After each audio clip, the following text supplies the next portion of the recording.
నీ భార్య చెప్పుడు మాటలు నమ్మి కన్న తల్లి తండ్రిని నిలదీస్తావా? నిన్ను ఆనందతయ్య, ఇంకొక్క దెబ్బ నా భర్త మీద పడితే ఏం చేస్తానో తెలుసా? ఏం చేస్తావే? మీ చెంప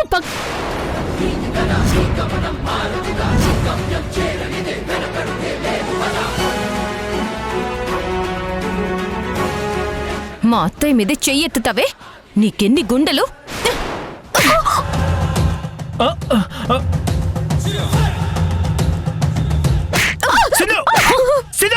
తేజ, అడ్డు రాకు.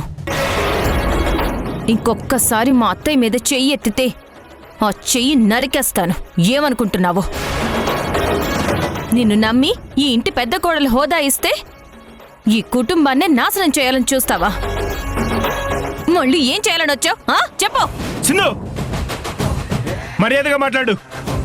తేజ, నా భర్తకి అన్నవన్న ఒకే ఒక్క కారణంతో నిన్ను ఏమీ చేయకుండా వదిలేస్తున్నాను. లేదంటే నువ్వు నీ పెళ్ళాం చేసిన పాడు పనులకి గొయ్యి తీసి ఇద్దరినీ నిలువున పాతేసేదాన్ని.